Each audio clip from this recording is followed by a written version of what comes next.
Voici l'un des monuments les plus emblématiques au Maroc et l'un des plus importants du monde islamique.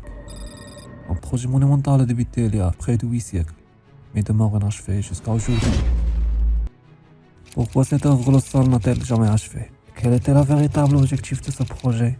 Et pourquoi on l'appelle Sarmaha, mais pas un minaret? C'est ce qu'on va découvrir aujourd'hui.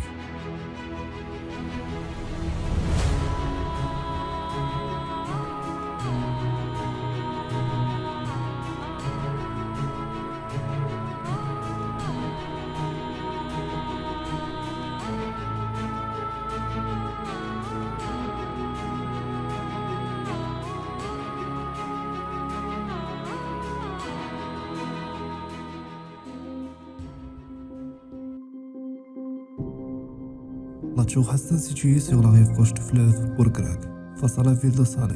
Ce positionnement n'est pas le fruit du hasard. Elle reflète une volonté claire d'implantation dans un espace stratégique, à la fois géographique, politique et symbolique.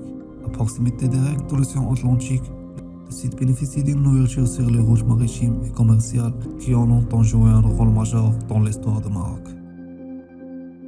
La vallée de Bourgreg constitue depuis des siècles un espace d'échange et de rencontres. Il avait passé des marchandises, des armées, des idées et des cultures, reliant l'intérieur du pays à l'océan. Installer un monument religieux et monumental dans son contexte renforçait la de Rabat comme une ville stratégique. Aujourd'hui, la tour Hassan ne se présente pas comme un élément isolé. Elle s'inscrit dans un ensemble monumental cohérent, composé de 3 éléments principaux. La tour Hassan elle-même, l'esplanade aux colonnes, vestiges de l'ancienne mosquée et le mausolée Mohamed V.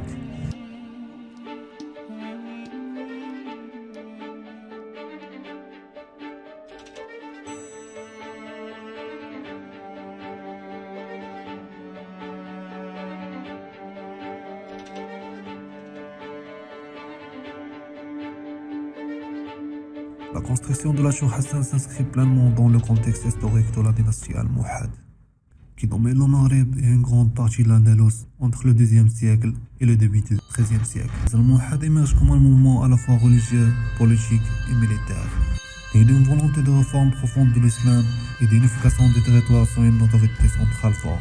Leur projet dépasse le simple cadre spirituel, il vise à structurer durablement un empire puissant et cohérent. À partir du milieu du XIIe siècle, Al-Mouhad connaît une phase d'expansion rapide et de relative stabilité. Elle contrôle alors un vaste espace allant du Maroc actuel jusqu'à le sud de la péninsule ibérique, faisant de cet empire l'un des plus puissants du monde musulman occidental. Cette domination ne se manifeste pas uniquement par la force militaire, mais aussi par un essor économique, urbain et culturel sans précédent. Dans ce contexte, l'architecture devient un véritable instrument de pouvoir. Al-Mouhad entreprend la construction de mosquées monumentales, de remparts imposants, de ports urbains et de minarets de grande hauteur.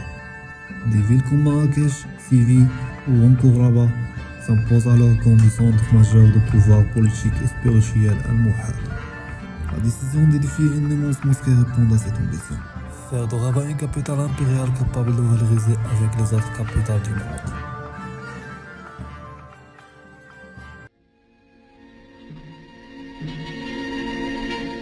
Face à la ville de Rabat, une foule considérable s'est concentrée dès les premières heures de la matinée pour assister à la prière solennelle que Sa Majesté le Sultan, pour la première fois depuis 4 siècles, allait dire dans les ruines de la mosquée de la Tour Hassan.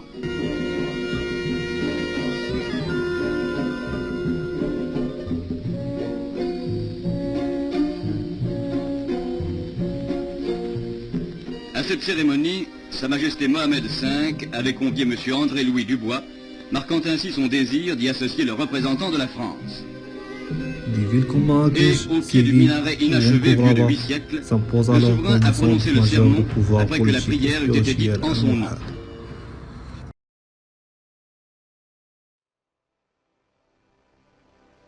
Le site de Hassan à Rabat n'est pas végé dans le passé Al-Mouhad. Au XXe siècle, il connaît une nouvelle phase de vie, marquée par l'intervention du roi Hassan II. À proximité immédiate du mausolée Mohamed V, une mosquée est construite afin de redonner au site une fonction religieuse active, absente depuis des siècles. Cette mosquée ne cherche pas à remplacer la mosquée Al-Mouhad inachevée, elle répond à un besoin contemporain dans un contexte politique et symbolique précis. L'un des aspects les plus remarquables du projet est que lors de la construction de la mosquée, on n'a pas édifié un nouveau minaret. On a réutilisé la tour Hassan qui n'était plus fonctionnelle en lui attribuant un nouveau rôle. Elle est devenue le lieu dans lequel l'appel à la prière est lancé quotidiennement. C'est une manière de redonner valeur et dignité à ce monument historique.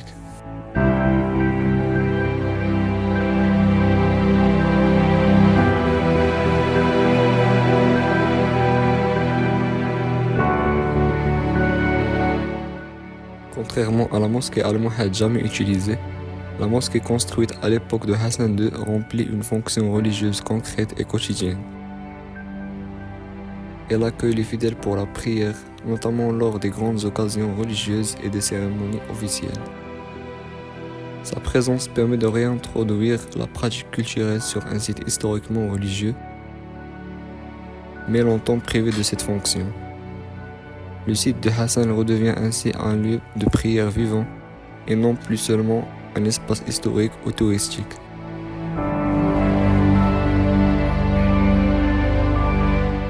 La fonction de cette mosquée ne peut être comprise indépendamment du mausolée Mohammed V, qui constitue le cœur symbolique et politique du site. Le mausolée Mohammed V est dédié au souverain, associé à l'indépendance du Maroc et à la fin du protectorat. Il ne s'agit pas seulement d'un lieu funéraire, mais d'un espace destiné à fixer dans le paysage urbain la mémoire fondatrice de l'État marocain moderne. Le mausolée accueille les dépouilles de Mohammed V, de Hassan II et du prince Moulay Abdallah, faisant du site un lieu de continuité dynastique et institutionnelle.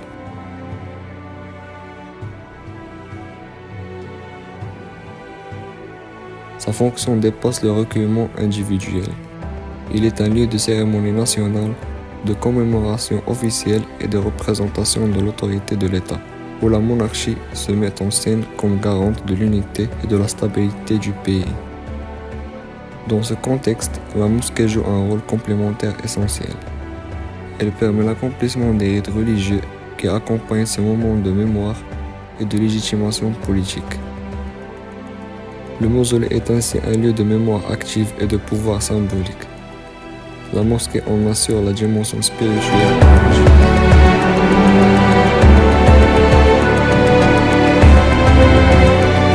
À l'intérieur, la fonction religieuse s'accompagne d'une forte dimension symbolique liée à l'artisanat marocain. Le lieu se présente comme une synthèse vivante du savoir-faire traditionnel, hérité de plusieurs dynasties successives, des Idrissides jusqu'à la dynastie alawite. Les décors ne sont pas de simples ornements, les motifs géométriques, végétaux et calligraphes participent à la transmission de messages religieux, rappelant la prière, la foi et la discipline spirituelle. L'usage de matériaux traditionnels comme le zillige, le plâtre sculpté et le bois, combinés à des matériaux modernes tels que le marbre ou les cuivres, traduit une volonté claire, préserver l'identité artisanale marocaine tout en l'adaptant aux possibilités techniques au XXe siècle.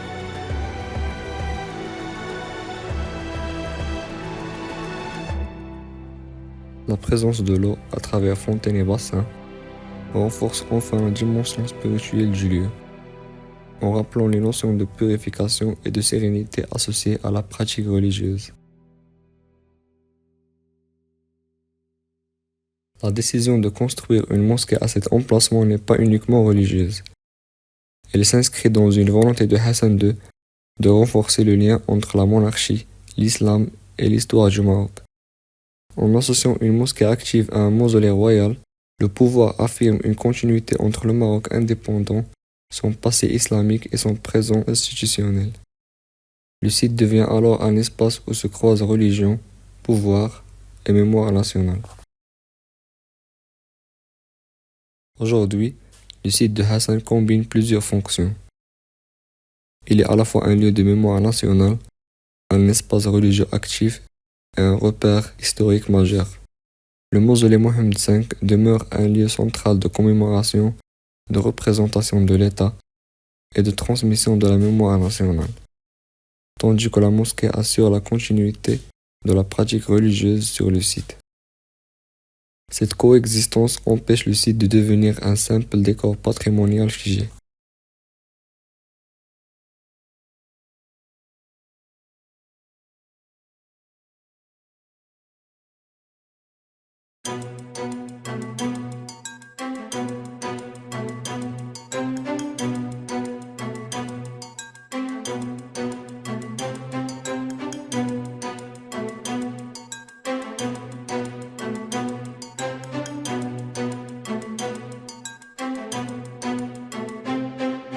Aujourd'hui, ce monument historique nous dévoile une histoire de rivalité et une confrontation à la fois civilisationnelle et architecturale entre l'Orient et l'Occident. Depuis toujours, lorsque les nobles et les rois aspirent à inscrire leur nom dans l'histoire, ils choisissent l'architecture comme langage universel. Car si les vainqueurs écrivent les récits de passé, l'architecture, elle, demeure un témoin sincère qui ne travestit jamais la vérité.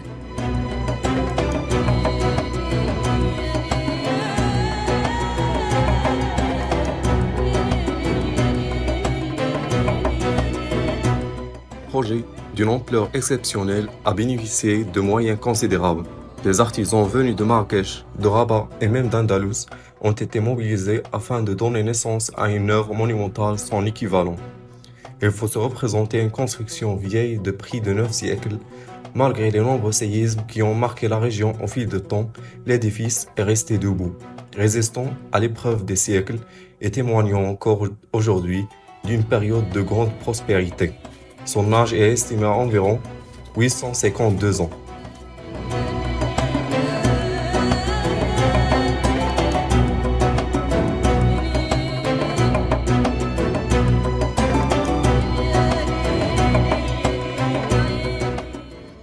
La tour Hassan incarne également un symbole majeur de l'art almohade.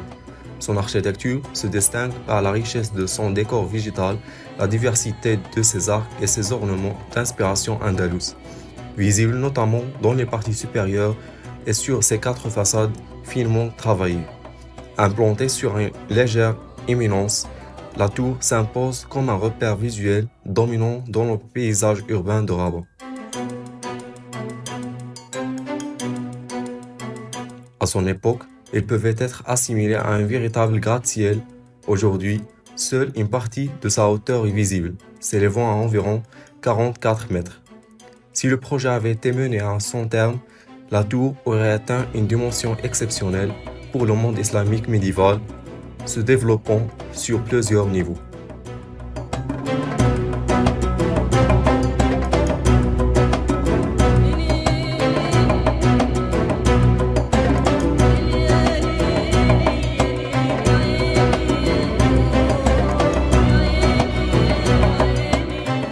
L'un des aspects les plus remarquables de cette tour réside dans son organisation intérieure.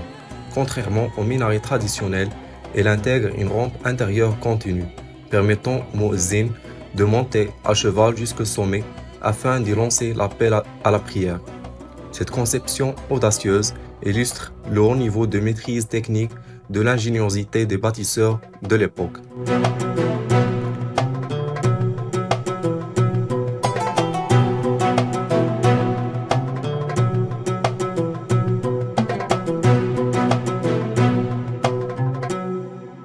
La tour Hassan repose sur une emprise au sol carré d'environ 6 mètres de côté, soit une superficie proche de 256 mètres carrés.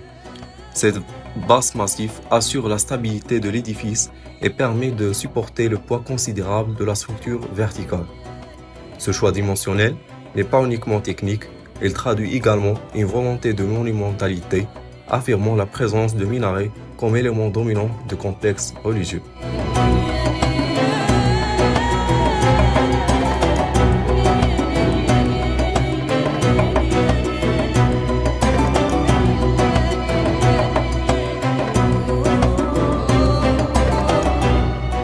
Les 4 façades de la tour Hassan sont traitées de manière rigoureusement symétrique, chacune étant pensée comme une composition architecturale à part entière.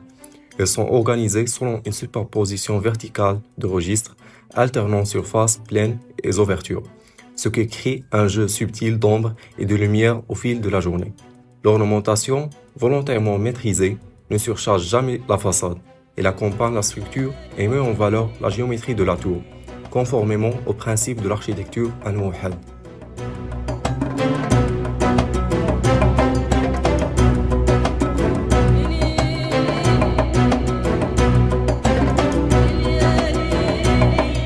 Au-delà de sa monumentalité, les façades de la tour Hassan se distinguent par des motifs subtils et raffinés, qui allient géomètre, végétal et sobriété architecturale, révélant l'artisanat al-Muhad dans toute sa maîtrise.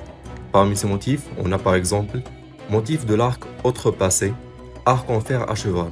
L'un des motifs les plus emblématiques visibles sur les façades est l'arc outrepassé, également appelé arc en fer à cheval.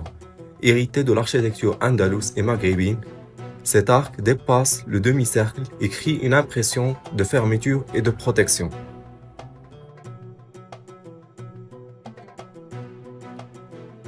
Motif de l'arc polylobé.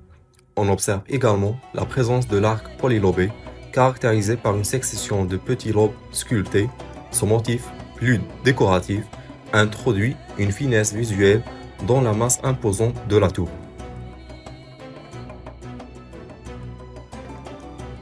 Motif géomètre sculpté dans la pierre. Les façades de la tour Hassan ont enrichi des motifs géomètres gravés directement dans la pierre, principalement composés de lignes entrecroisées, de losanges et de figures répétitives. Motif de décor végétal stylisé, taurique ou arabesque. Le décor végétal stylisé, aussi appelé arabesque, est présent de manière discrète mais significative, inspiré des formes naturelles, feuilles, tiges, palmettes. Ce motif est volontairement abstrait, conformément aux principes de l'art islamique. Le bandeau décoratif horizontal. Un autre élément architectural important est le bandeau décoratif horizontal qui ceinture certaines parties de la tour. Ce bandeau sert à structurer visuellement la hauteur de l'édifice et à marquer les différents angles de la façade. Le motif Darj Iktef. Le Darj Iktef est un motif géomètre complexe très utilisé dans l'architecture marocaine des périodes mérinides et postérieures, composé d'étoiles et de formes imbriquées.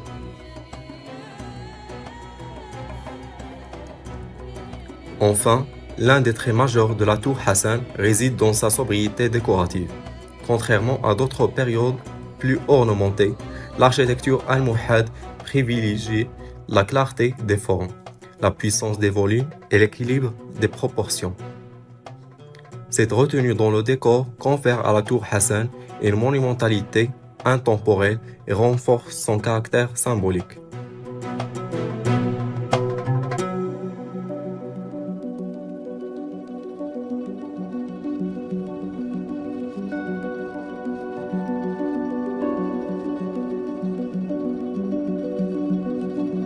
La tour Hassan fait partie intégrante du bien inscrit en 2012 sur la liste du patrimoine mondial de l'UNESCO, intitulé Rabat, capitale moderne et ville historique. En gros, un patrimoine en partage.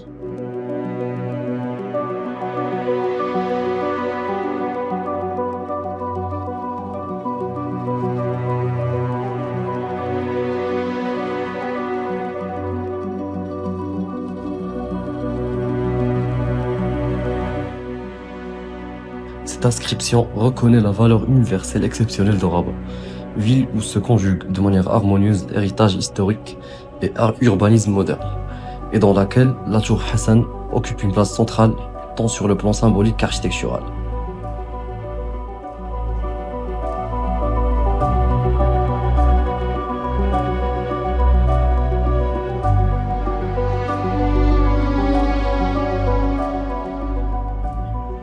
Par son implantation stratégique, son échelle monumentale et son langage architectural, la tour Hassan témoigne des échanges culturels et des savoir-faire qui ont marqué l'histoire du Maroc médiéval. Elle participe pleinement aux critères retenus par l'UNESCO, notamment ceux relatifs à la transmission des valeurs culturelles et à l'exemplarité urbaine et architecturale.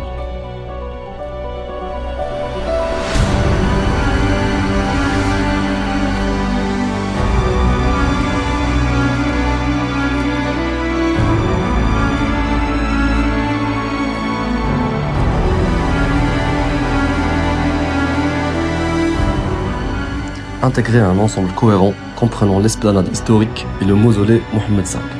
La tour Hassan illustre le dialogue entre passé et présent, élément fondamental du classement UNESCO de Rabat.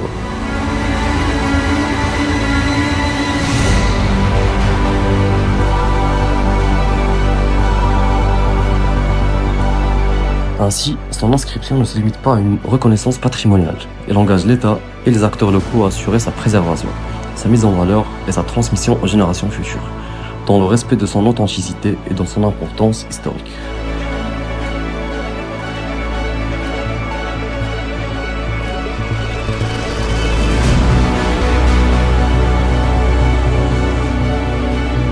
À l'échelle internationale, la tour Hassan représente un repère majeur du patrimoine islamique médiéval. En tant que vestige emblématique de la période almohade, elle témoigne de l'influence architecturale et politique exercée par le Maghreb sur l'ensemble du bassin méditerranéen au XIIe siècle. Sa monumentalité et son langage architectural ont contribué à diffuser un modèle de minaret qui a marqué durablement l'architecture religieuse en Afrique du Nord et en Andalousie.